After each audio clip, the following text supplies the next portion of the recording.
Entonces, tenemos esta mesa 9, Teoría Crítica y Educación, que se conforma por 3 ponentes. En primera instancia, la doctora Ana Cecilia Valencia Aguirre, de la Universidad de Guadalajara. En segunda instancia, el doctor Raúl Enrique Ansaldúa Arce, de la Universidad Pedagógica Nacional. Y en tercera instancia, el doctor Héctor García Cornejo, de la Universidad Michoacana de San Nicolás de Hidalgo. Bienvenidos cada uno de ustedes. Vamos a dar palabra primero a la doctora Ana Cecilia. Vamos a dar 20 minutos para que cada uno de ustedes exponga su ponencia. Cedo la palabra a la doctora Ana Cecilia. Bueno, pues muchísimas gracias por esta oportunidad de poder presentar este trabajo, que concretamente lo titulé.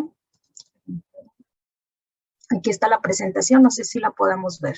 Sí, creo que sí se puede ver. Se titula El uso crítico de la teoría en investigaciones educativas de violencia de género, y quiero señalar que este trabajo es parte de un equipo de investigación en el que aquí estamos parte de ese equipo, el doctor Ansaldúa, el doctor Furlan como coordinador, Iván y bueno, otros compañeros que no alcanzo a visibilizar, pero que son parte de un equipo. Por lo tanto, lo que aquí se presenta son reflexiones propias, obviamente, con autoría, pero que están fundadas en discusiones que hemos tenido a lo largo precisamente de mucha interacción en grupo. Antes que nada, pues estoy viviendo situaciones muy difíciles y quiero dedicar este trabajo a nuestros jóvenes desaparecidos, arrebatados por la tortura y la barbarie. Yo espero que la teoría no sea un accesorio más, sino un arma que permita cambiar el mundo. Gracias. Bien. Bueno, pues precisamente quisiera con esto señalar que no puede una razón estar separada del mundo. No puede una razón ser aséptica ante los problemas humanos. Y por lo tanto, lo que se intenta en este trabajo que voy a presentar es mostrar a partir de como parte de una investigación más amplia, cómo los usos de la teoría, cómo se hacen o cómo se utiliza la teoría en el campo de la investigación educativa, concretamente, cómo los investigadores, a partir del uso de la teoría, logran construir sus objetos de investigación en el campo, precisamente, de la violencia escolar. El propósito, por lo tanto, versa sobre un análisis de tipo crítico. Esto es un análisis que devela la estructura de las investigaciones y cómo en estas investigaciones podemos ver cómo los investigadores utilizan esa teoría para investigar temas de violencia de género, y esto se hace precisamente a partir de un posicionamiento que es la teoría crítica de Horkheimer, en un texto precisamente de teoría crítica, teoría tradicional, donde hay una demarcación muy importante de la Escuela de Frankfurt con respecto a cómo históricamente se ha visto la teoría desde un posicionamiento, digamos, de la modernidad, y cómo a partir de una visión de la Escuela de Frankfurt, la teoría pasa a tener pues una demarcación y un posicionamiento muy particular.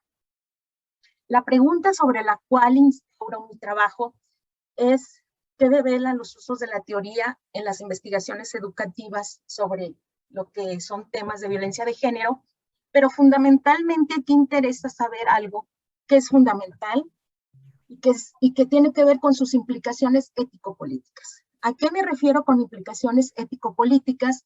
Pues me refiero fundamentalmente a cómo una investigación no solamente reproduce un conocimiento a partir de un paradigma o a partir de un manejo conceptual definido por una tradición o por una comunidad, como lo plantea Thomas Kuhn precisamente en este texto importante que se llama Estructura de las Revoluciones Científicas.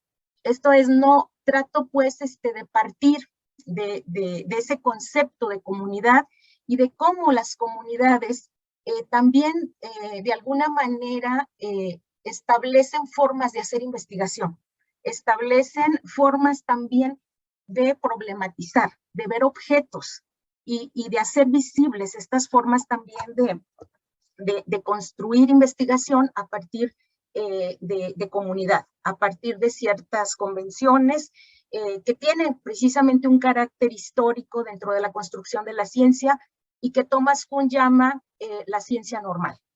Entonces, hay por un lado un uso, en la tesis establezco que las teorías tienen que ver con estas formas, digamos, ya instituidas en colegios, en comunidades de investigación, en formatos y de alguna manera en tradiciones también de llevar a cabo la ciencia o de producir ciencia.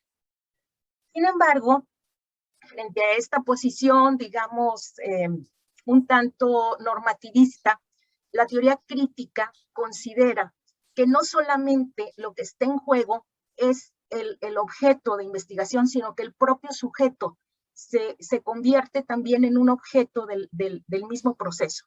Esto es, que en la construcción de la investigación están de alguna manera implicados el sujeto y el objeto, y que tanto el objeto tiene una condición histórica, una condición también determinada por relaciones de producción, pero también el propio sujeto de alguna manera es un objeto de estos procesos que se están dando en el mundo, digamos, de la producción del saber en este caso. De ahí que existe, por lo tanto, un posicionamiento crítico cuando asumimos que el hombre deja de ser sujeto de esa praxis que es el saber y se convierte en su objeto, ejecutándose sobre él una descripción dogmática de su verdad ahistórica y una verdad también esencial.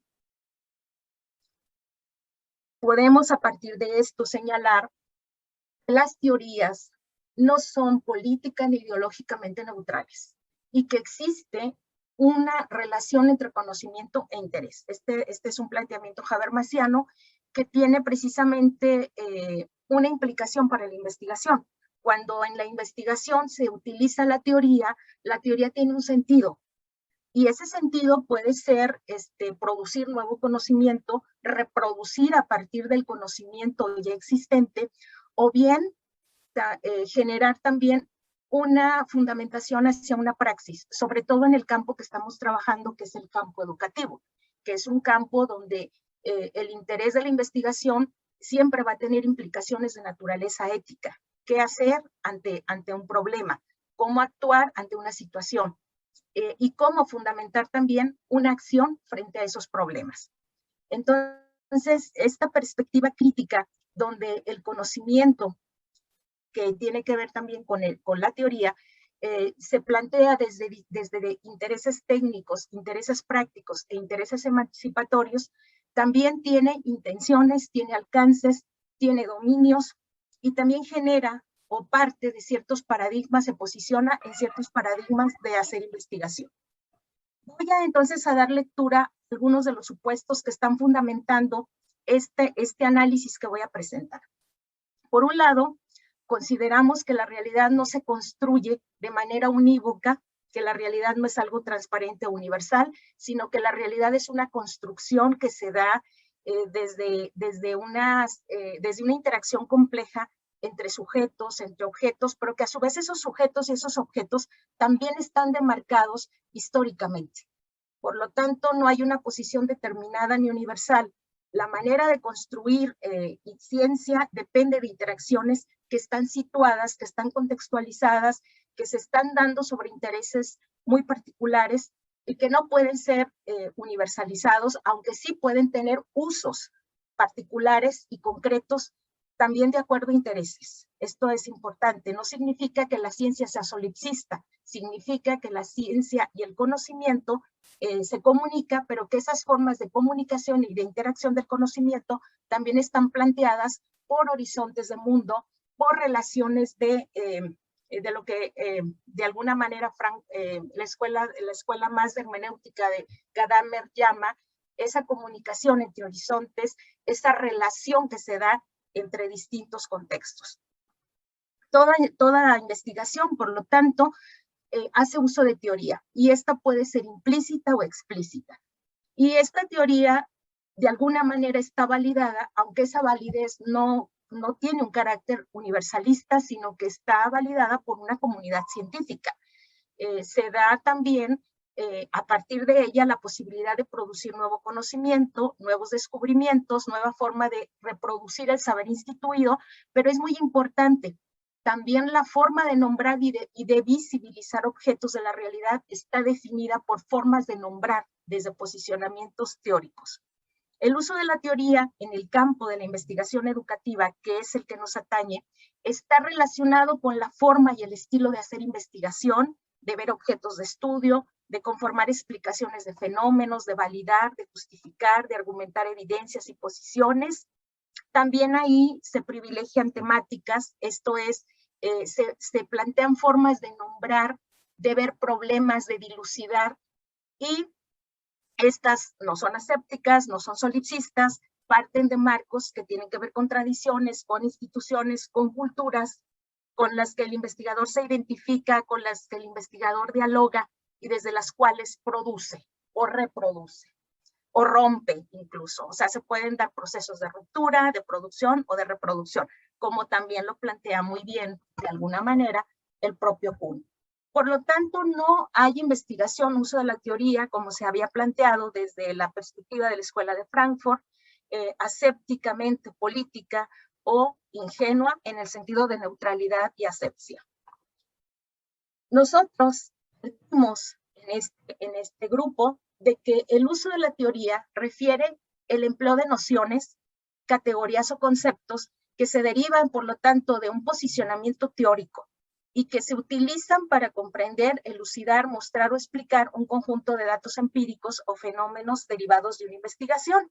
Sin embargo, también consideramos que estos usos están definidos por intenciones, y de ahí que las intenciones, al no ser neutrales, implican pues intereses que pueden ir desde la ingenuidad de aprobar un trabajo bajo la mirada evaluadora de autoridades académicas hasta propósitos como aclarar un fenómeno, producir nuevas explicaciones, explorar algún fenómeno relevante en un campo específico. En este contexto sería el campo de la violencia de género.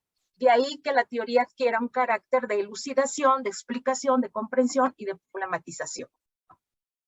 De manera muy concreta, estos son algunos elementos que podemos ver en los usos de la teoría. Por un lado, culturas en el quehacer de la investigación, tradiciones de acuerdo a cómo son formados los investigadores. Esto es, hay una carga, estamos cargados de mundo, ¿verdad? Vamos cargados de mundo hacia la producción científica, pertenecemos a grupos, a redes, a comunidades. Tenemos también estructuras que nos dicen cómo hacer investigación, que son las convenciones, los formatos, los tiempos en que hay que entregar los productos, porque en este caso también la producción científica está sujeta a cuestiones convencionales, a cuestiones que tienen que ver con entregas, con producciones, etc. También hay paradigmas, y aquí vemos también que hay elementos instituyentes y subjetivos en el uso de la teoría. Hay nuevas convocatorias del sujeto que investiga. No partimos de que se construya ciencia solamente sobre procesos instituidos, sino que también existen elementos instituyentes, aquello que va emergiendo, aquello que conforma nuevos objetos de estudio, que viene siendo el punto G. De acuerdo con lo anterior, bueno, me voy a pasar me voy a ir al punto muy concreto de que todo lo anterior se puede plantear desde tres miradas, ¿sí? Una mirada que reproduce o produce una mirada práctica, donde también la teoría nos sirve para intervenir realidades, para hacer cosas, para mejorar la acción o para justificar la acción. También hay una perspectiva teorética, cuando se busca la comprensión de un fenómeno. Los modos de hacer teoría, lo hemos reiterado, no son neutrales y hay intereses técnicos, prácticos y emancipatorios. Desde ahí podemos entonces ubicar como tres grandes formas de hacer uso de teoría. Una que es una perspectiva dialógica, donde están en juego procesos comunicativos entre pares, entre autoridades, pero también dialógicos entre el mismo conocimiento, cómo ponemos a dialogar el conocimiento. Autoritario, fundamentado en posiciones de autoridad. Por ejemplo, el hecho de pertenecer a una afiliación o a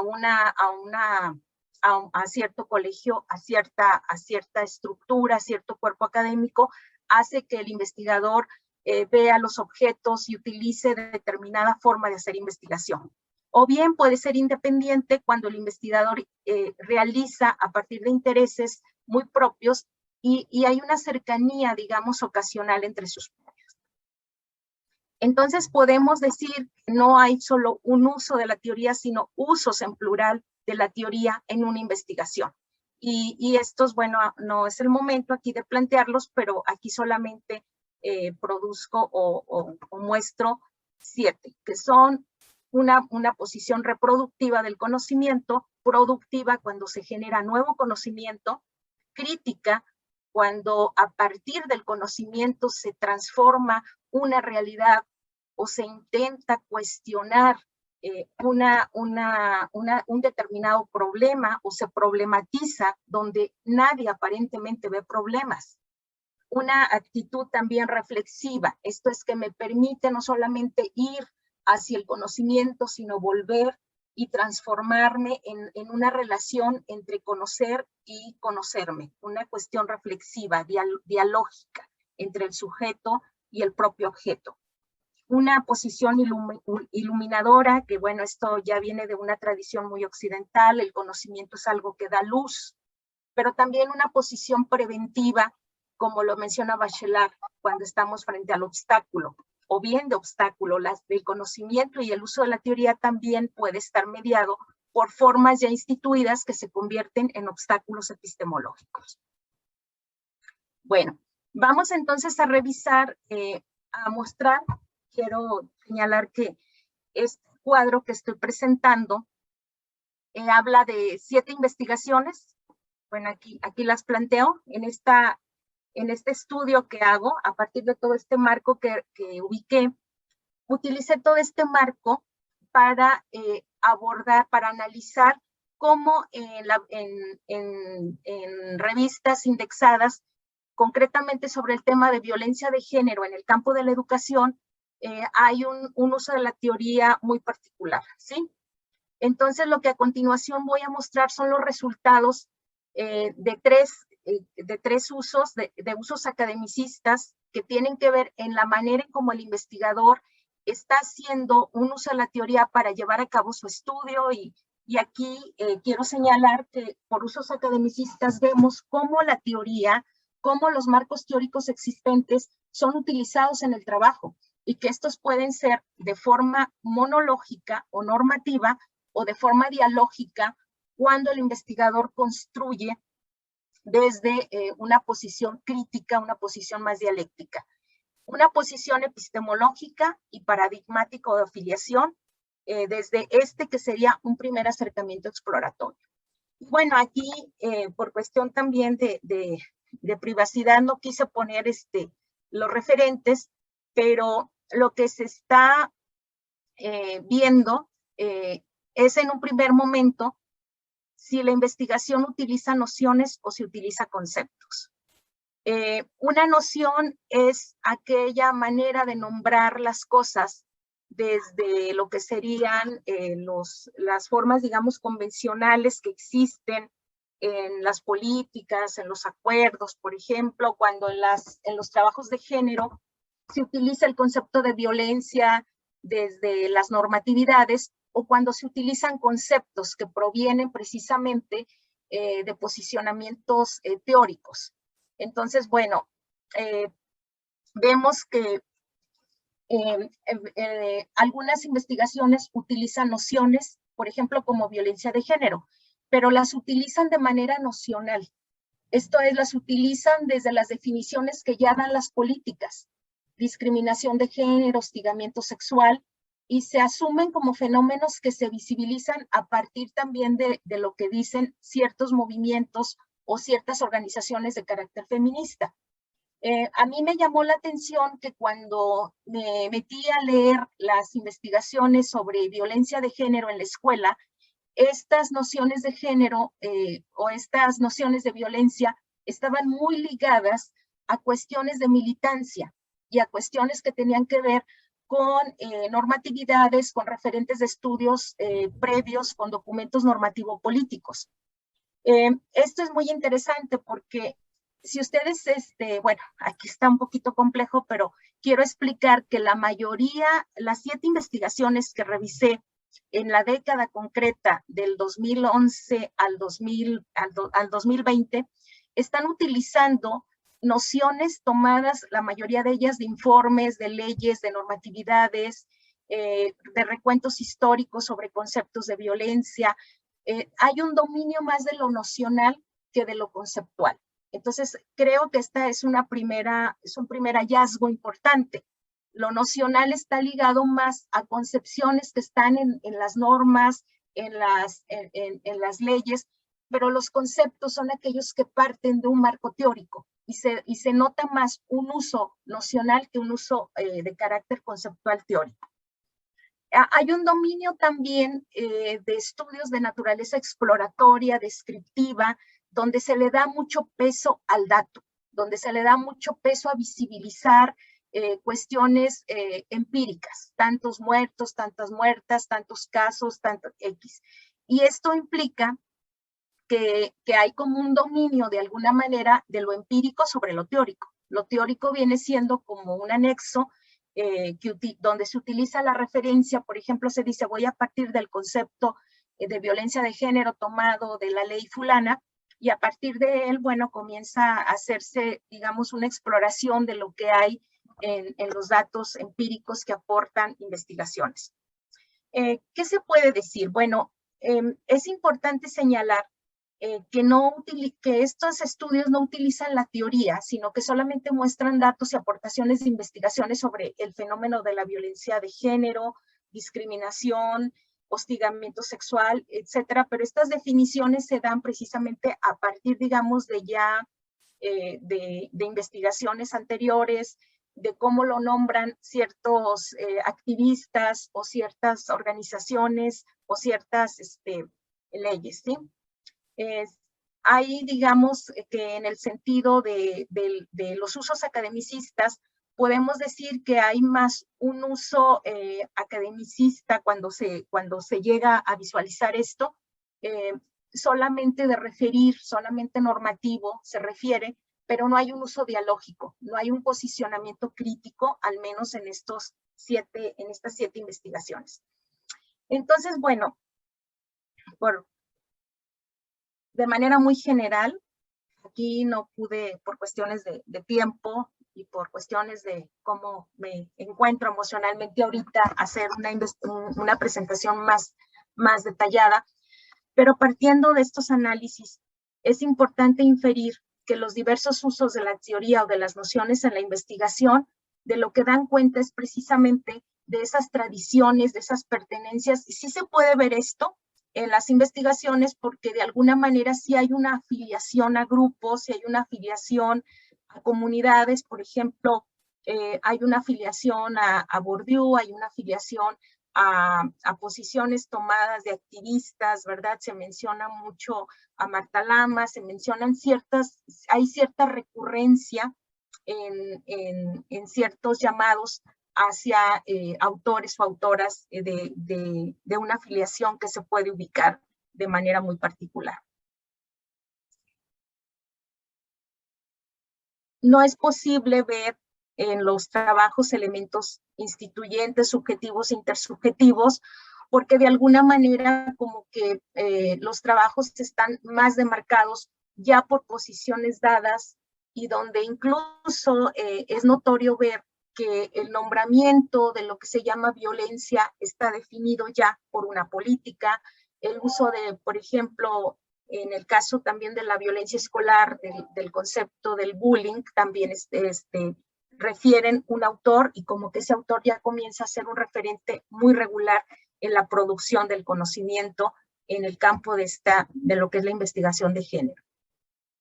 Estos elementos que están en el análisis se presentan de manera imbricada, no están aislados, y en este análisis de los usos de la teoría, esto nos lleva a comprender cómo en estos productos de investigación están relacionados o en tensión estas dimensiones, están presentes, pero de manera, digamos, muy imbricada.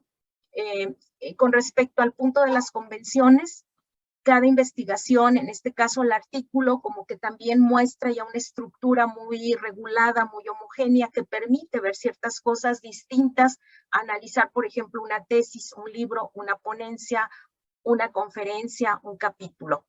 Y esto también tiene que ver con que a veces los usos de la teoría que nosotros vamos a descubrir debemos de considerar que están definidos por este tipo de formatos en cuanto a la difusión y la producción del conocimiento de la investigación educativa.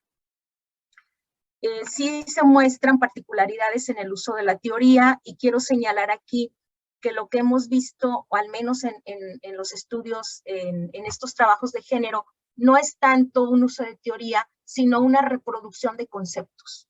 Y estas reproducciones de conceptos se dan a partir de lo que ya está instituido por las normatividades. Como que la cuestión de la violencia de género ya está instituida o definida por ciertos códigos, por ciertas regulaciones que se toman y se reproducen en esas investigaciones, y desde ahí se ligan con datos donde se dice, bueno, aquí se ve que se corrobora y sí hay como ese uso más nocional, más reproductivo, al menos en el campo de estas 7 investigaciones, de lo que ya existe de manera, digamos, definida en ámbitos muy regulados, muy normativizados. Hay un dominio, por lo tanto, academicista más normativo, más de llamar, porque así debemos de llamarlo o de nombrarlo, que incluso una actitud, hasta ahorita no hemos visto en estas investigaciones una crítica hacia esta producción que se está dando. Bueno, para concluir, creo que ya es el tiempo, ¿verdad, maestro? Sí, ¿verdad? En el caso de los artículos revisados en este estudio, es que como no tengo aquí el reloj a la mano, parecería que hay un interés centrado en visibilizar la violencia de género en las escuelas desde formas convencionales de nombrar, ya que en su mayoría los estudios describen, exploran, muestras datos y referentes en contextos situados muy particulares como las aulas, las escuelas, las interacciones, las estadísticas provenientes de algún organismo de la esfera pública o civil. Con esto, pues lo que quiero señalar es que desde la mirada crítica, lo que hay en estas investigaciones es un uso más tradicional de la teoría en el sentido de la reproducción y de las formas de nombrar la violencia en el campo de género que ya están definidas desde políticas, desde códigos y desde maneras de nombrarse. No se ha encontrado, al menos en estos 7 artículos que son nacionales, que son de revistas indexadas, una crítica hacia esas formas de nombrarlo. Se dan como cosas, o se dan como nociones que van a permitir nombrar la violencia de género en lo escolar, se dan como formas ya instituidas de visibilizar a partir de esas formas de codificar y de nombrar los fenómenos. Bueno, con esto concluyo. Y quiero pues, finalmente pues, pedir una disculpa por esta cuestión, ¿verdad? Les agradezco a todos. Muchas gracias, doctora Ana Cecilia. Muchas gracias por su conferencia, muy interesante. Creo que llegó el doctor Carlos Fernando Ramírez. Pregunto si está presente.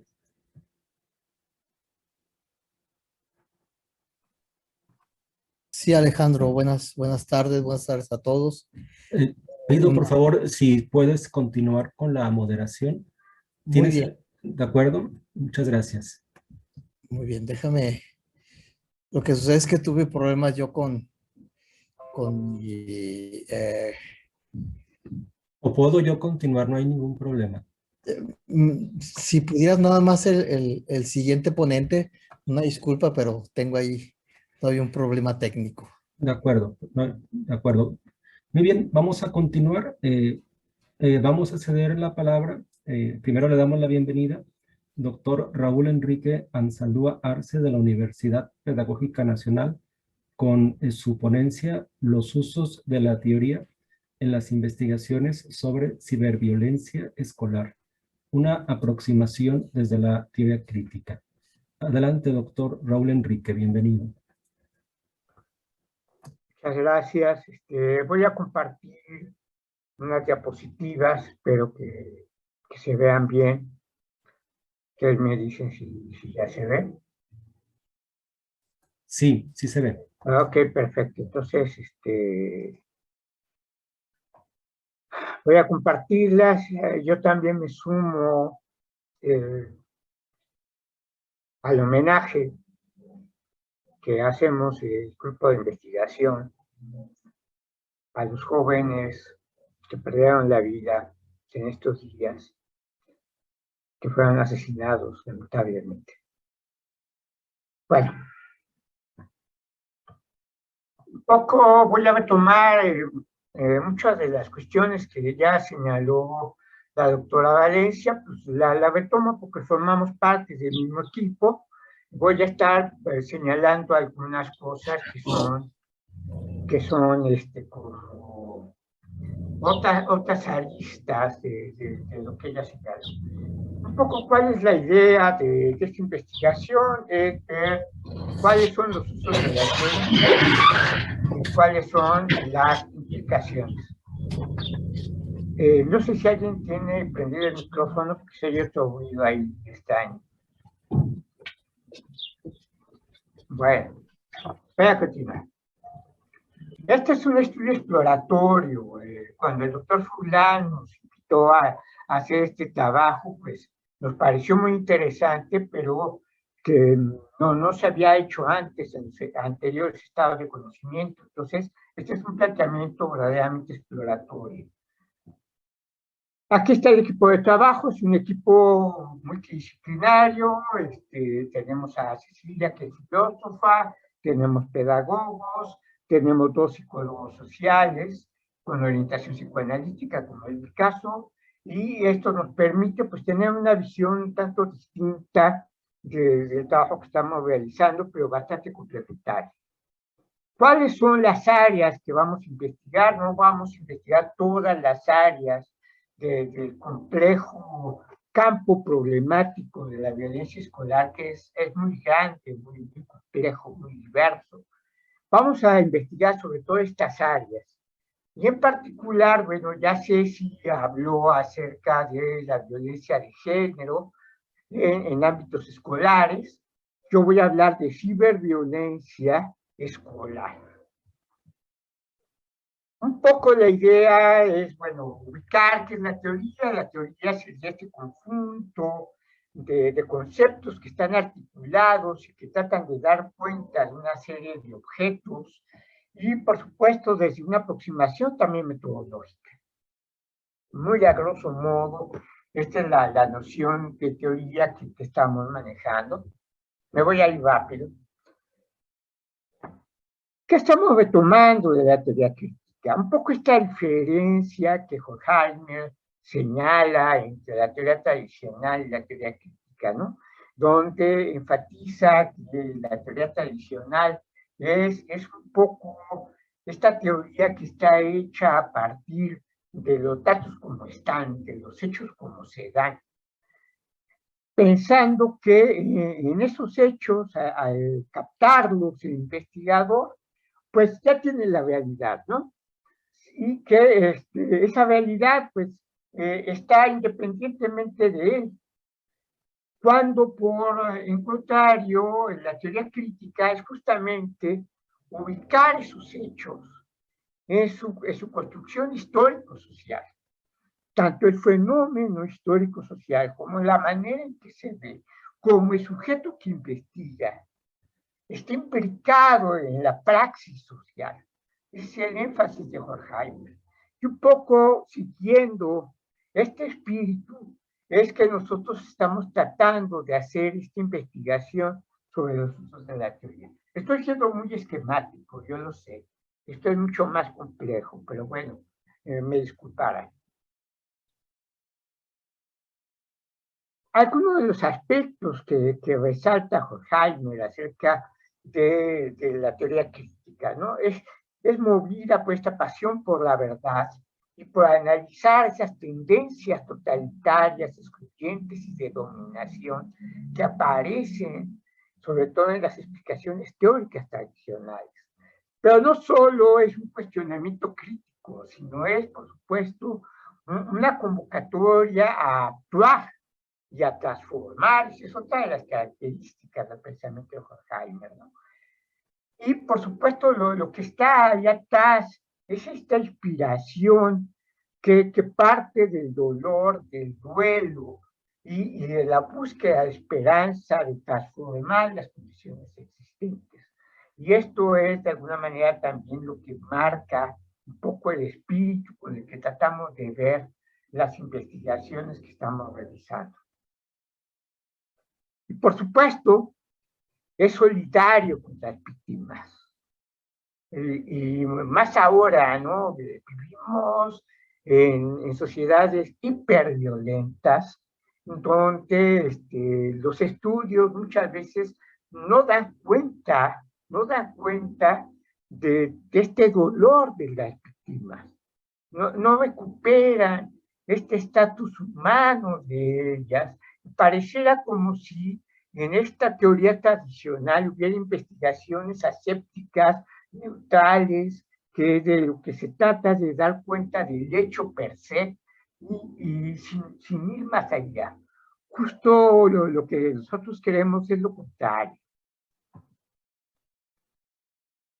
Todo interviene en la teoría, ya sé si mencionaba algunas cuestiones, en la forma en que se construye el objeto. Eso es muy importante, la forma en que se construye el objeto. Se construye a través de nociones, a través de referentes, de documentos institucionales, entonces va a tener propiamente un carácter reproductivo, incluso normativo, incluso en este caso de la violencia, esto me parece muy importante, pero a la vez grave, con una intención de gestionar la violencia. Yo la objetivo normativamente para gestionarla. Eso me parece importante señalar. Obviamente la teoría tiene una vinculación estrecha con la construcción metodológica y también, esto ya lo señalaba muy bien Ceci, no voy a detener acá, con las vinculaciones institucionales, ¿no? La forma en que se hacen los protocolos, la forma en que se publica, etcétera, ¿no? Y con los procesos reguladores que tienen que ver también con las políticas de investigación. ¿Cuál es la importancia de la teoría? Y aquí retomamos un poquito a Foucault, en la idea de que la teoría debe permitirnos problematizar y cuestionar los saberes previos para pensar de otro modo, no de forma reproduccionista. Construir el objeto de investigación vinculado con la metodología, pero algo muy importante que Foucault señala, que nosotros de alguna manera estamos tratando de rescatar. La construcción del objeto no solo es nombrarlo, definirlo, sino que en esa construcción va también una intencionalidad comprensiva, ética y política. Y muchas veces lo que encontramos son más bien intencionalidades conscientes o inconscientemente normativas y de gestionación y de forma de gestionar la violencia. Bien, por supuesto, esa forma de construcción produce la posibilidad de una forma de intervención. En el caso de la violencia, las investigaciones tienden a tener estos campos problemáticos. Investigar sobre la causalidad. ¿Cuáles son las causas de la violencia? O investigar sobre las características que tienen esas formas de violencia, sobre las consecuencias, o incluso sobre la valoración en términos ético-morales. Hay investigaciones que van por ese lado. Y también hay investigaciones que de alguna manera tratan de apuntalar formas de mirar y intervenir de carácter jurídico-político. Estas son como algunos campos analíticos que hemos encontrado en estas publicaciones de investigación sobre violencia. Me voy a sentar en una de estas áreas. Cada una de las áreas que vimos ahí tiene características muy peculiares. Ya Ceci nos habló de lo que está encontrando en el área de género. Yo voy a comentarles un poco de lo que estamos encontrando en el área de ciberviolencia. Encontramos algunas cosas que son semejantes, pero hay otras que son muy particulares de esta área. Primero, esta área es más o menos reciente. Las primeras investigaciones aparecieron en el 2000. En México apenas, no tiene mucho tiempo. Y conforme ha ido pasando el tiempo, se han aumentado, justamente porque hay una mayor práctica de ciberviolencia por el desarrollo también de las tecnologías y de su uso. ¿Qué pasa con ese tipo de violencia? Una de las características es su facilidad, su anonimato y su impunidad. Esto hace que aparezca con más frecuencia, sobre todo en las escuelas y especialmente entre los adolescentes, los niños y los jóvenes. Hay una enorme, ahorita vamos a ver, una enorme diversidad de formas y de actores implicados. No son solo los estudiantes y tesis. Por eso no hablamos de ciberbullying. El ciberbullying es una de tantas modalidades. La gravedad de este tipo de violencia cada vez es mayor, hay un creciente aumento, pero también cada vez son más graves en sus impactos y en la crudeza de sus efectos. Voy a retomar una categorización de la doctora Liz María Velázquez Reyes, que es una de las especialistas en México sobre ciberviolencia. No voy a leer todas, pero nomás para que vean, ¿no? Ella señala 18 formas. El cortejo online, hostigante. Esto se da a través de las redes sociales, puede ser Facebook, Twitter, Instagram, puede ser WhatsApp, puede ser correo electrónico. Hay muchas formas.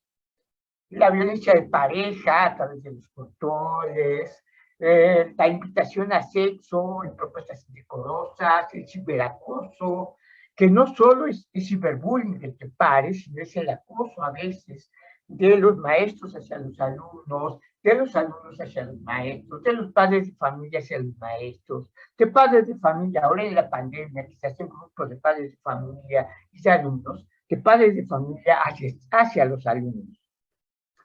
Llamadas y mensajes obscenos, hostigamiento, recepción y envío de mensajes desagradables, el acecho para contactar sin consentimiento y contra la voluntad de las personas, las llamadas insultantes, el envío y recepción de pornografía, la sextorsión, el tener información, imágenes, videos y a partir de ahí extorsionar, el grooming, que sería el engaño sobre todo de los adultos hacia los adolescentes, hacia los jóvenes, para tratar de seducirlos, la victimización clandestina, el hackeo, el booming, que es el envío de virus, el sexting, que está muy generalizado y que ahora con la pandemia se ha incrementado notablemente, que es la práctica de compartir videos, fotos, y que cuando de pronto salen de la pareja, es decir, pasan y empiezan a circular a otros lugares, ya se convierte también ahora en delito, ¿no?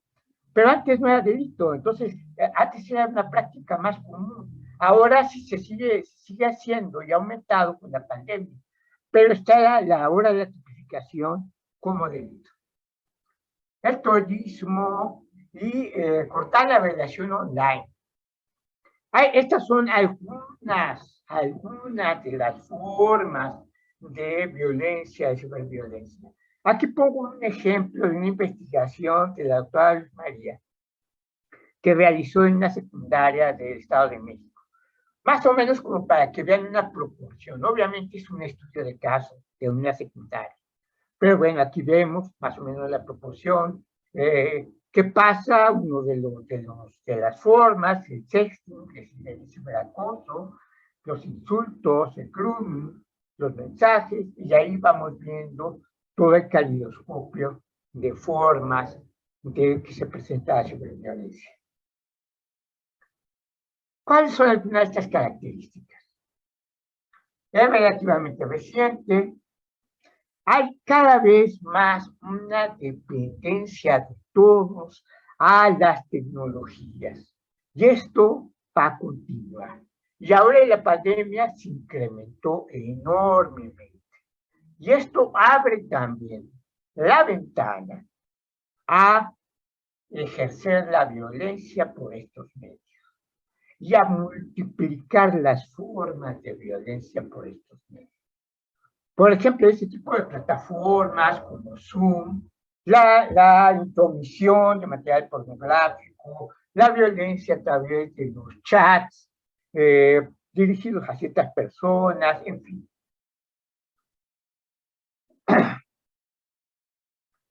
Otra cuestión que se está dando y que es otra característica de este tipo de violencia es que hay una cierta tendencia a la normalización. Se está normalizando. Eso es bastante grave. Otra de las características que hemos encontrado en estos inicios de la investigación es que hay, al igual que en el caso de las investigaciones de género, hay más bien un empleo mayoritario de estudios de carácter descriptivo, cuantitativo y poca o nula teorización. Esto lo vinculamos con algo que Byung-Chul Han señala y que de alguna manera tiene que ver con lo que la Escuela de Frankfurt señalaba como la razón instrumental. Han habla de una tendencia al dataísmo, al fin de la teoría. Advierte Byung-Chul Han sobre esta tendencia a buscar los datos y a privilegiar los datos. Y mucho más en el caso de las redes sociales. Sabemos, Twitter, Instagram, Facebook, está la casa de datos. ¿Para qué? Para conformar los famosos algoritmos. Pero también, paradójicamente, en las investigaciones se da también este dataísmo. Un privilegio a la investigación cuantitativa y al estar coleccionando datos. ¿Por qué? Bueno, entre otras cosas, por la aparente facilidad con la que se encuentra. La misma tecnología permite esa facilidad. Ahorita hay muchos cuestionarios, hay muchas investigaciones que se están haciendo a través de formatos en Google. Y eso ya da hasta la estadística, y entonces eso favorece este tipo de investigaciones. Parte, por supuesto, de que todo se puede medir, todo puede tener tendencias.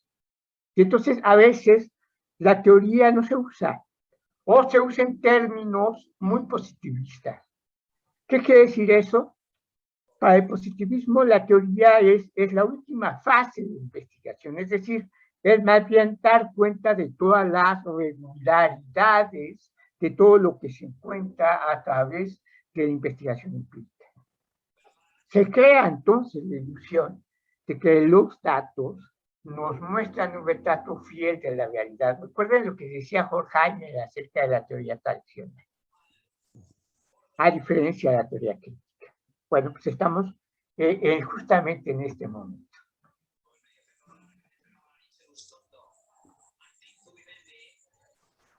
Ya me voy a apurar, porque ya estoy sobre el tiempo, ya estoy terminando.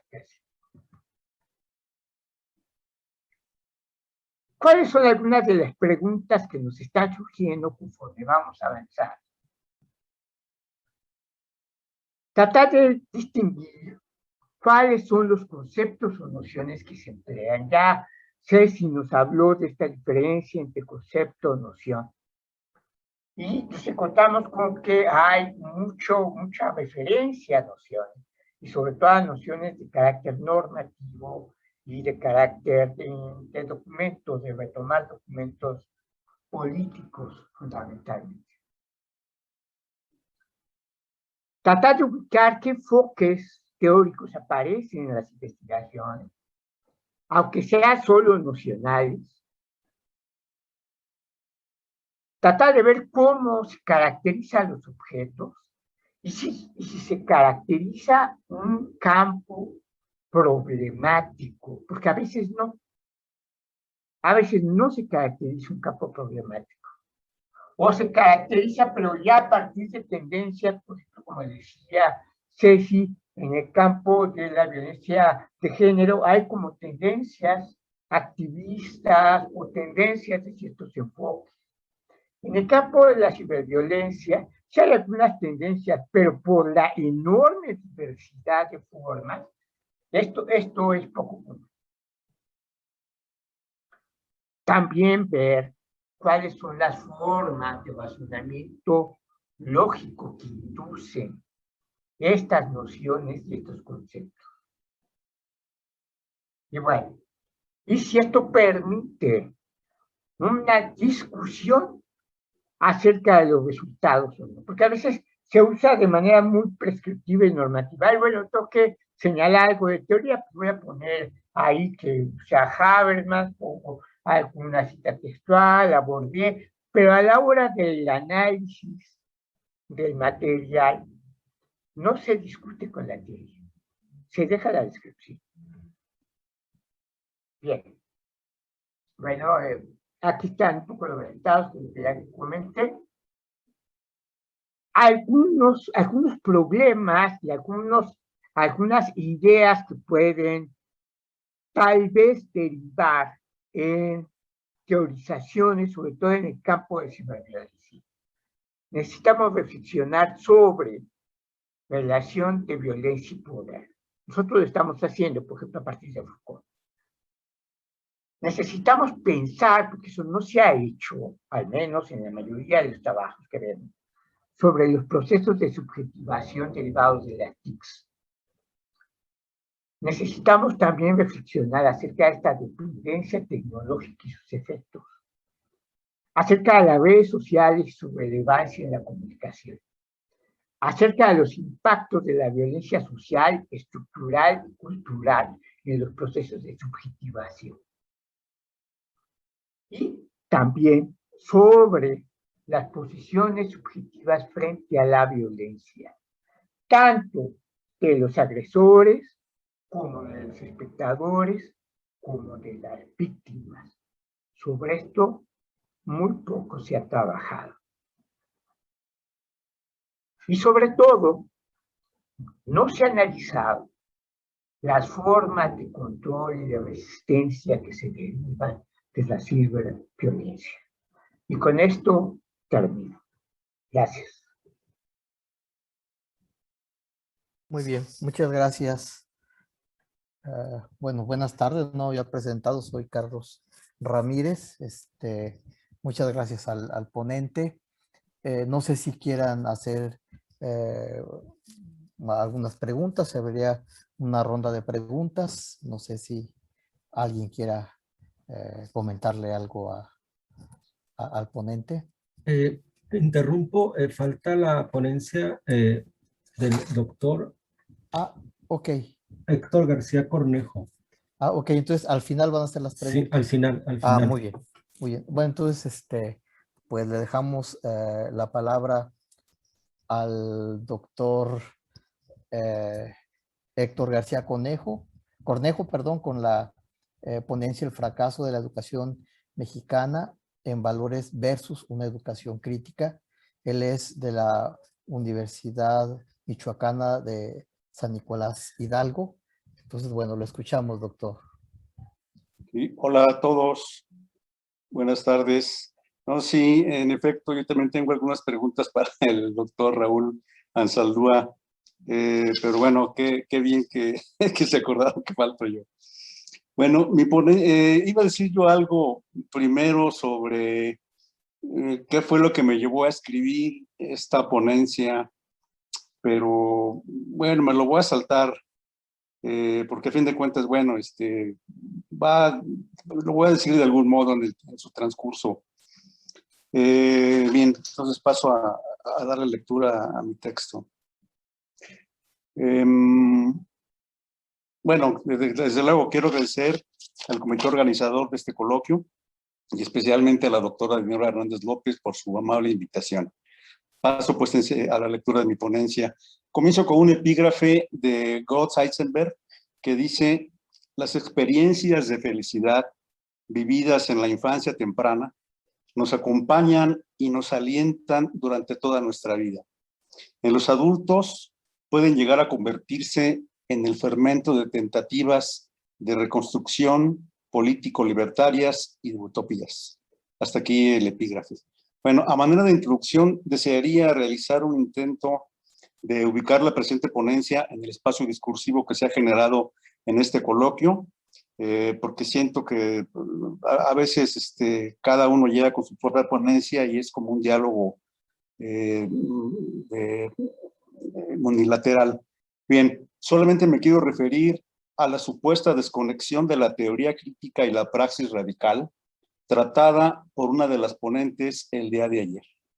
En efecto, bueno, dijo ella que había una desconexión palmaria entre la teoría crítica y la praxis radical y que pues, era irrelevante realmente dicha praxis para los teóricos, para los pensadores de la teoría crítica. Y en efecto, Theodor Adorno y Max Horkheimer atravesaron por una época en la cual se mostraron bastante escépticos sobre la existencia de un vínculo entre su discurso y alguna práctica extradiscursiva, para ir más lejos, incluso de la posibilidad de una clase de activismo radical.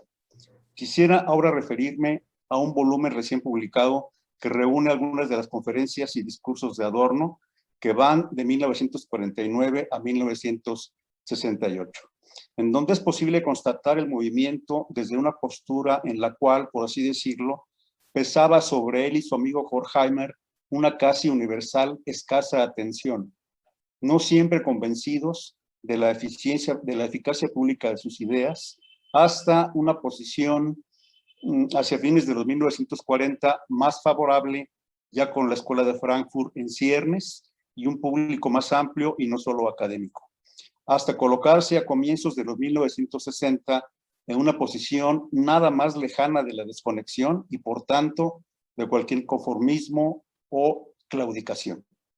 Ahora bien, todo esto anterior me es útil porque de ser cierta esa idea de un abismo entre teoría y praxis que caracterizaría el discurso de Adorno y por ende la desconexión con una práctica política que debería ser presentada como radical, carecería de sentido hablar de una educación como instancia de posible liberación de la sociedad, como es el caso de esta sugerencia que presento ahora, esto sin decir nada aún sobre que la teoría también es praxis revolucionaria, como solía repetir Bolívar Echeverría. Adorno, en estos escritos mencionados, por ejemplo, la conferencia pública del 1 de febrero de 1963, denominada El concepto de educación política, se pronuncia por una suerte de educación que introduzca una perspectiva antisistémica, pero por otro lado, participa en una serie de discusiones pedagógicas con Helmut Becker, a la sazón director del Instituto para la Investigación en Educación de Berlín, que abarcan de 1950 a 1969, que se publicó bajo el título de Educación para la Emancipación y que se halla en ese tono de una praxis docente. Pero para cerrar el círculo, habría que consignar no solo que Adorno consideraba necesario que la teoría crítica pudiese ser discutida en espacios extraacadémicos, con lo cual esperaba que pudiese tener un impacto en las realidades políticas y sociales, sino que pudo, como señala Oliver Kozlarek, justificar el trabajo teórico precisamente sobre la base del contacto de la teoría con las realidades políticas y sociales concretas, sino que, como escribió en el propio Adorno en el ensayo Consignas, un cierto tipo de educación derivada, por así decirlo, de la teoría crítica podía emprender un trabajo inmediato de educación que se propusiera la desbarbarización de la sociedad, única condición para la supervivencia inmediata de la humanidad. Todo lo cual toma el fuerte significado de un tipo de activismo que no sé qué tan radical pueda llegar a constituirse, pues el futuro es epistemológicamente inalcanzable para la teoría crítica. En resumen, hasta aquí, discurso teórico como praxis política y activismo docente. Bien, dicho lo anterior, el punto que impactaría mi exposición es que esta reconexión supuesta solamente podría llevarse a cabo por y en praxis radicales. Considero que esto podría ser posible, pero que es igualmente posible desde dichos filósofos críticos, sobre todo desde Theodor Adorno, una vinculación con praxis que se coloca dentro del propio sistema de dominio, pero en una posición no tanto de radicalidad, sino vamos a decir simplemente de resistencia. Entonces, paso a mi propuesta. El punto de partida es la agudizada conciencia de la crisis que impacta todos los aspectos de la existencia. Diversos embates como son la cotidiana destrucción de la biosfera a niveles irreversibles, la cotidiana aniquilación de los seres humanos, la escandalosa hambruna de cientos de millones, el aumento del presupuesto bélico, etc. Especialmente quisiera subrayar la subordinación casi completa de la educación a los sistemas digitales que ha sido puesta en marcha por el sistema de dominación mundial. No solo es posible constatar el fracaso de la educación mexicana, como dice el título de esta ponencia, respecto de la introducción en esta educación mexicana del tema de los valores, sino yendo más lejos de la propia cultura. Si para el tema de la educación hay que comenzar, como escribió Adorno, postulando la exigencia de que Auschwitz no se repita, los diversos Auschwitz que hoy están emplazados en el territorio nacional atestiguan atrozmente dicho fracaso. Y no se trata de decir que la Shoah exterminó a millones de judíos y gitanos europeos y que en México quizás no hemos llegado al primer millón de connacionales, sino que la pérdida de una sola vida debido a la maquinaria de la destrucción sistematizada bajo la égida de la razón instrumental indica ya ese fracaso. La teoría crítica responde a ese embate de las estructuras de dominación y con ello intenta infundir una cierta vitalidad después de cada una de esas oleadas destructivas provenientes del capitalismo. Lo ha hecho desde la reflexión teórica, buscando explicar y comprender las diversas formas de daño a la experiencia, pero también poniendo en marcha formas de resistencia y rebelión, como es el caso del etos barroco adelantado en el discurso crítico de Bolívar Echeverría. En nuestro medio, algunos nuevos emprendimientos, como dice Javier Corona, han mantenido viva la corriente de la teoría crítica, pero también otros de sus filósofos han retomado las sugerencias, sobre todo de Adorno, acerca de la educación como vía de recuperación de la experiencia y proscripción del daño a la vida, como ha escrito y supongo que ha practicado Gergana Petrova. Y en este ámbito de la educación, con el intento de reivindicación del programa filosófico de la vieja escuela de Frankfurt, según Oliver Kozlarek, y su proyecto de una mirada científica cultural. En fin, diversos proyectos nutren diversos emprendimientos críticos con distintos enfoques teóricos y prácticos, algunos de los cuales han estado presentes en este coloquio. Respecto de esta sugerencia que presento, dos principios generales muy significativos de la teoría crítica, reposicionada de acuerdo a su original discurso, por ejemplo, en las voces de Adorno, Horkheimer y Benjamin, les sirven de eje orientador. Principios como son la no claudicación ante el sistema mundial de dominación y la no caída en el conformismo. Principios que forman parte de una suerte de constelación junto con otro punto que dicha vieja escuela de Frankfurt dejó bien asentado. Esto es su empeño en dejar muy claro cómo la razón y lo humano se subvierten continuamente. Entonces, según esto, no vengo a suscribir que la teoría crítica anuncia o representa un mundo alternativo. Metodológicamente, este escrito tiene ciertas pretensiones filosóficas, pues está abierto al debate sobre sus propósitos, aunque no tanto al ejercicio pedagógico en cuanto tal que propone, o sea, no al punto que nos deje inmovilizados. como la pretensión supuestamente radical de una praxis que absolutamente echaría abajo al mundo del capital. No pisa tanto el terreno de la teoría social solamente en tanto que arranca de un diagnóstico de las sociedades contemporáneas. En lo que respecta a hacer una propuesta educacional, no se pierde de vista que el discurso crítico nace vencido y que le resulta muy difícil discutir con el discurso establecido en su terreno y en sus propias condiciones. Pero es esta misma ponencia, dije que no iba a decir mucho, pero bueno, esta misma ponencia es fruto, dije que no iba a decir mucho sobre por qué la escribí, pero esta misma ponencia es fruto de una interiorización y respuesta a los diferenciales modos de que dispone dicho discurso dominante para cooptar, tergiversar y anular toda posición crítica. Es por esto anterior que se tornan muy relevantes aquellos dos principios señalados: no rendirse ni conformarse ante el sistema de dominación totalitario que llena la existencia y que reduce sistemáticamente las posibilidades de toda experiencia, cuando no de su completo agotamiento. Por otro lado, ya entrando en materia, algunas ideas de esta vieja escuela de Frankfurt nos son útiles para dejar establecida una conexión con nuestra sugerencia, la cual vale la pena decir de una vez para después de una breve argumentación volver al final a ella de un modo más o menos apuntalado. Si es que la educación puede erigirse como un elemento significativo para alcanzar un estado más humanizado y que en este proceso las ciencias sociales y la sociología se hayan posicionado de modo importante, la propuesta es justamente eso: la intervención en el susodicho espacio académico, pero en este caso, el formativo, temprano y medio.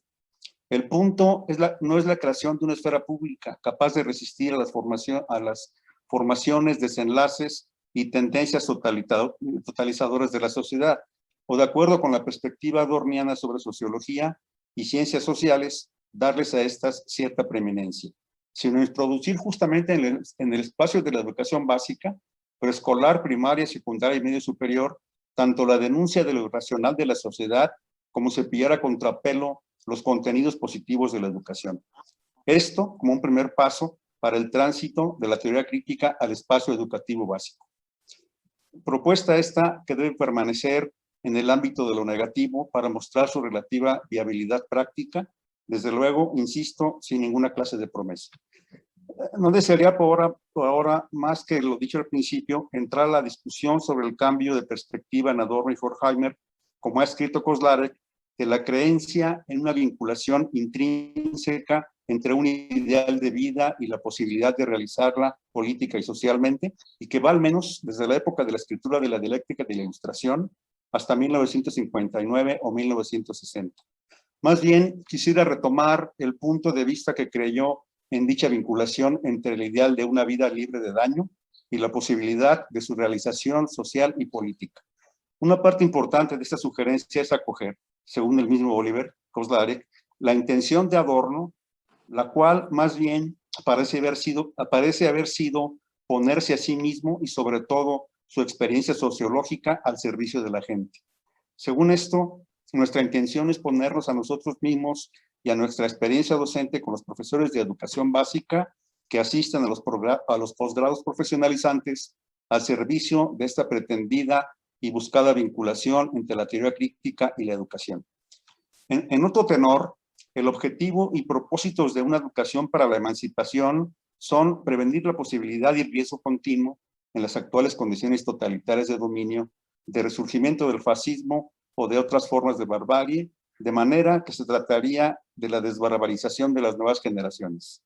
En este punto de educación y desbarbarización, para Adorno se trata de alcanzar condiciones inmediatas de supervivencia ante la violencia estructural de la sociedad que ataca por múltiples frentes y que cierra filas, subordinando cada vez más todas las formas de experiencia.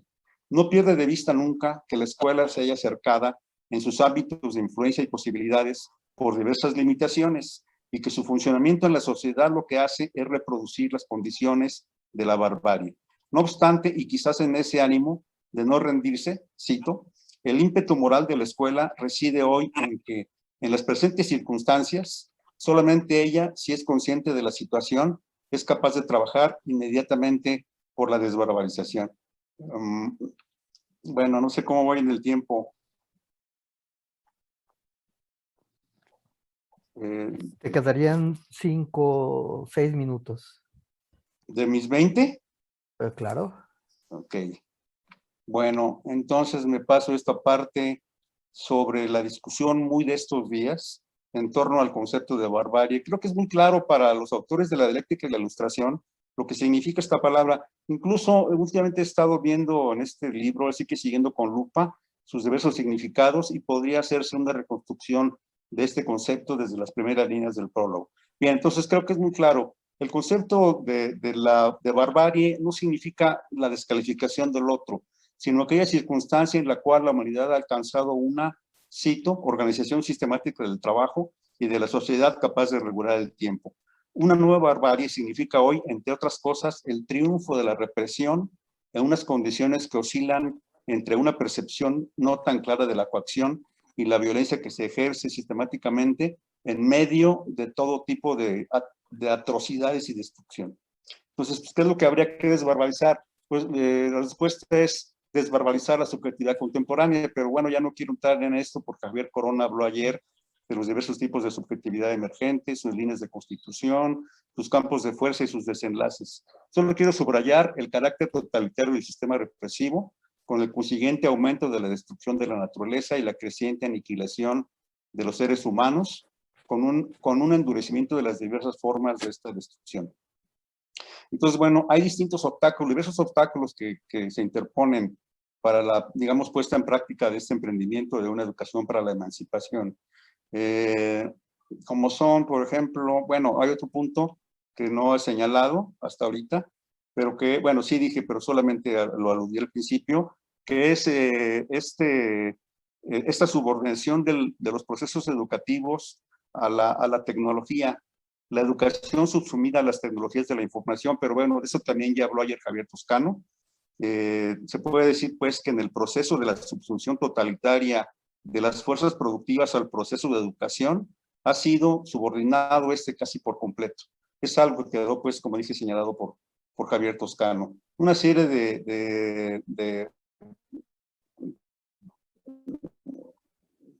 es una constelación bastante compleja esta de la educación subsumida a las tecnologías. Y entonces algo que no se señala mucho, porque siempre se habla, desde luego, desde el discurso positivo y del establecido, de todas las bondades de la tecnología, pero lo que no se dice es cómo ha venido a aumentar la carga de trabajo de los docentes, y que la paga es la misma, y que los docentes trabajando en su casa ahora tienen que absorber los gastos que la escuela absorbía, que la escuela particular, por ejemplo, absorbía, ¿no?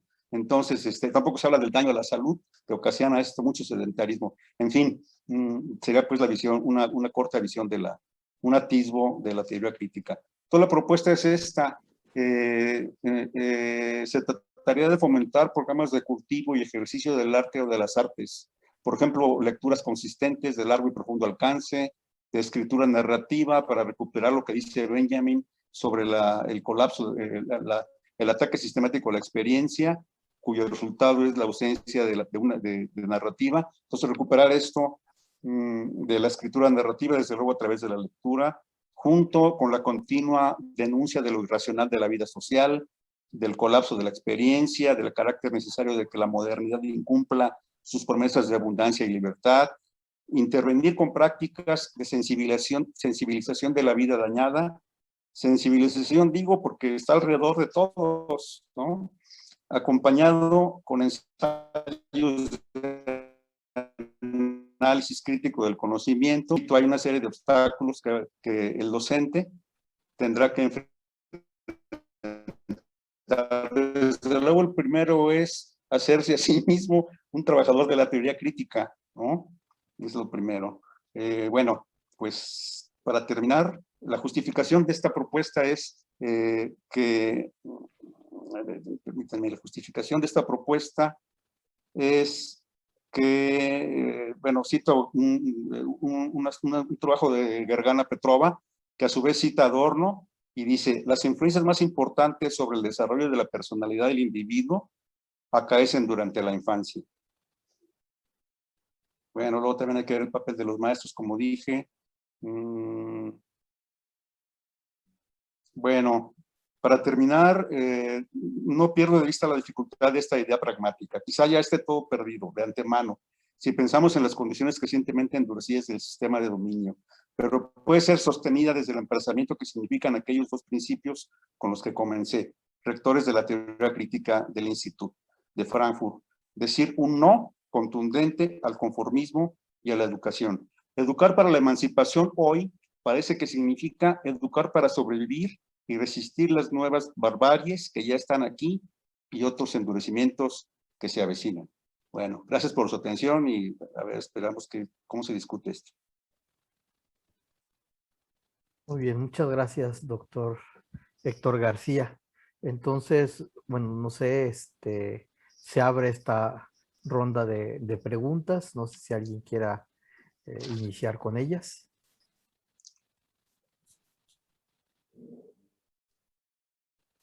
Si no hay ninguna. Yo quiero hacerle una pregunta al doctor Héctor García. ¿Se puede? Sí, claro. Sí, claro. Muy bien. Doctor Héctor, usted habla, dice que los docentes deberían de trabajar por una teoría crítica. Lo llegó a mencionar creo que en los últimos minutos de su ponencia. Y plantea pues toda una serie de problemáticas por las cuales está atravesando el docente, precisamente en este contexto de la pandemia, de las jornadas interminables de trabajo, de la monotonía, de todo lo que ha implicado el trabajo de los educadores. Pero de manera concreta, ¿qué le llama trabajar por una teoría crítica o en una teoría crítica? Como que esa frase no me quedó muy clara y se me hizo interesante. Me gustaría así como que me la explicara.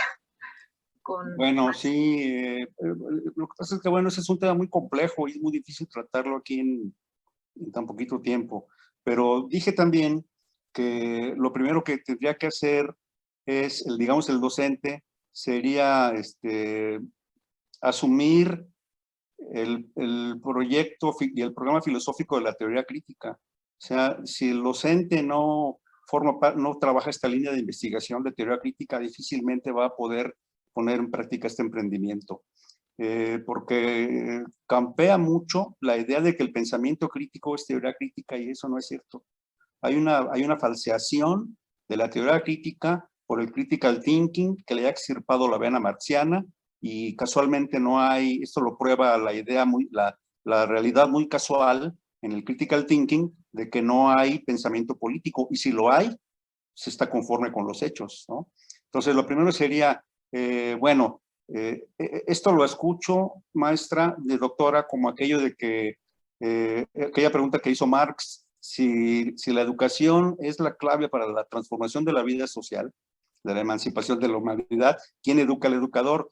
Pues justamente es lo que estoy diciendo, ¿no? De que el educador tendría que transformarse a sí mismo, convirtiéndose en un trabajador de la teoría crítica. Bueno, no dije algo al principio. Lo que pasa es que yo escribí esta ponencia porque entré en un profundo estado de frustración a fines del año pasado en relación con el problema de la vida y pensamiento, la vida y obra, que es un problema de la teoría crítica, la relación entre la vida y la obra de un pensador, ¿no? Entonces, por ahí tuve yo acceso a algunas noticias que yo desconocía sobre un pensador específico de la teoría crítica que yo admiro mucho todavía, ¿no? Entonces, me entré en un profundo estado de frustración por esa incongruencia que había, que yo no había visto entre la vida y la obra de este pensador, que no quiero decir quién es. Pero bueno, la misma teoría crítica me proveyó de las herramientas, digamos, conceptuales para salir de este estado, que es, pues, no al conformismo y no a la claudicación, ¿no? Y bueno, por un lado eso. Por otro lado, yo estoy trabajando en un posgrado profesionalizante con profesores, con docentes que trabajan en la educación básica. Entonces, he intentado hacer esto. El buscar trabajar teoría crítica con los docentes en las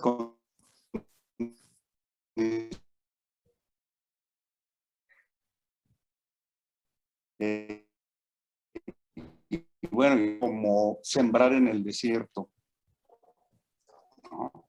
De, no sé, 200 alumnos que he tenido,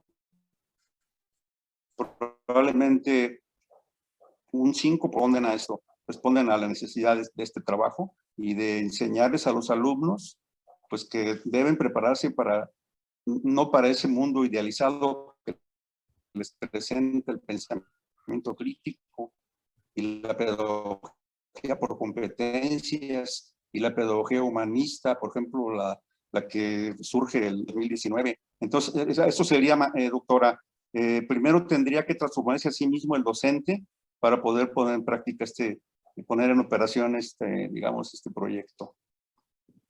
Muchas gracias, Sí. doctor. Sí, claro. Muy bien, gracias, doctor. Gracias, Ceci. ¿Alguna otra pregunta? ¿Algo más que...? Bueno, en el chat aparece un comentario que tiene que ver acerca de la importancia de los datos. Y creo que es muy relevante, ¿no? El sentido de lo que estamos viendo, al menos en nuestro grupo de trabajo. Claro, por supuesto, los datos son muy importantes. ¿Por qué? Porque nos acercan a conocer la realidad, nos acercan un poco a conocer los hechos. Pero los datos no es como recoger zanahorias que están sembradas ahí, no, los datos también se construyen, y es una construcción teórica. Es decir, yo desde una teoría o desde una concepción, ya sea normativa, referencial, con definiciones de organismos internacionales o gubernamentales, o de enfoques teóricos, yo construyo el objeto. Y al mismo tiempo que estoy construyendo el objeto, estoy construyendo la metodología. Es decir, la forma en que yo voy a crear un dispositivo teórico-metodológico para recabar información, pero es una información que está construida también desde esos referentes teóricos, ¿sí? Lo que pasa a veces, sobre todo, a veces observamos con algunos estudios en investigación sobre la violencia, como hay poco conocimiento, sobre todo en el caso de ciberviolencia, lo que han hecho muchos investigadores es tratar de indagar cuáles son las formas, cuál es su frecuencia, ¿sí? Y entonces, obviamente se emplean encuestas. Pero el problema es que, por ejemplo, no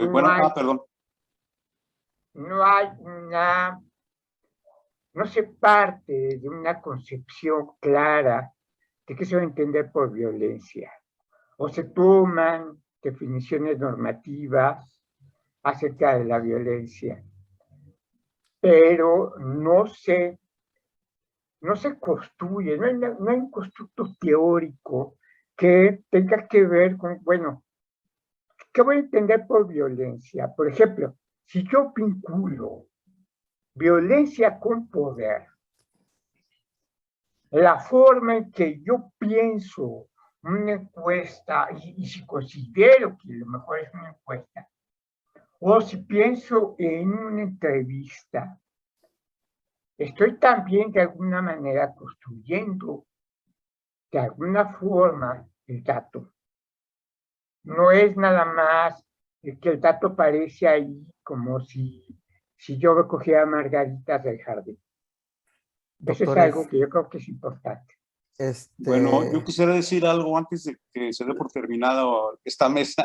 Que sea muy breve porque tenemos... Sí, claro, sí, es que no alcancé a decir muchas cosas porque me dejaron muy poco tiempo. Bueno, nadie hizo esta pregunta, pero yo mismo la hago, que es, bueno, estoy diciendo que hay que enseñar teoría crítica a los niños de educación preescolar, dije, de la educación básica que abarca preescolar a su medio superior. Por aquella razón de que en la infancia, en estas etapas de preescolar sobre todo, se sensibiliza mucho al niño para prevenir actitudes y conductas fascistas en la etapa adulta, ¿verdad? Entonces alguien podría haber pensado o dicho, oiga, profesor, ¿usted cómo quiere enseñarles a los niños de preescolar que tienen entre 3 y 6 años de edad la denuncia de lo irracional de la sociedad, las atrocidades que se cometieron, ¿no? Que se están cometiendo cada día. ¿Cómo les voy a enseñar? ¿Qué no irá a afectar esto a la mente infantil y su desarrollo sano? Bueno, lo que pasa es que los niños lo están viviendo. Yo tengo una alumna que ella da clase preescolar, donde uno de sus alumnos era un pariente, sobrino, no sé qué, del Marro. Este individuo que es jefe menor de la mafia en Guanajuato. Jugaban a que cometían actos delictivos durante la hora del recreo los niños. No, bueno, entonces, se les puede enseñar a los niños, sensibilizarlos. Las educadoras son muy creativas. Yo tengo 32 años dando clase normal de educación preescolar. Las educadoras y los maestros de primaria y secundaria son muy creativos para intervenir. Eligen unas estrategias que a veces lo dejan a uno sorprendido de lo que pueden hacer y de lo que resuelven, que no resuelve el sistema ni el Estado, sino que ellas por sí mismas con sus recursos propios muchas veces lo resuelven, sobre todo ahorita en esta época, en la que hay otra alumna que por cierto es pariente lejana de André Breton, bueno, ya dije su apellido, y que ella da clase en preescolar aquí en el estado de Guanajuato, y ella está encargado de conseguir desayunos para los niños. Y se va al centro del pueblito, llegan las mamás por los desayunos, se los llevan a su casa y se regresa esta educadora a la suya para empezar su trabajo docente. Entonces, confiemos en ellas, ¿no? Son muy creativas, muy imaginativas, tienen un gran compromiso. Estoy hablando de esta gente que se mete a los posgrados, los que son profesores del sistema y que se meten a estudiar un posgrado porque quieren. Ellos solo se echan esa carga de trabajo en la espalda. Nadie les va a pagar, bueno, ya regresó la carrera magisterial, pero eso indica su gran compromiso. Entonces, Muchas bueno, gracias, estoy quizá depositando doctor. mucha confianza, pero hay que decir no al conformismo y a la claudicación. Muchísimas gracias. Muchas gracias. Pues no sé, se termina el tiempo para esta mesa. Les agradezco a todos, especialmente al maestro Alejandro Fuerte por haberme ayudado tanto aquí. Muchas gracias. Hasta luego. Okay.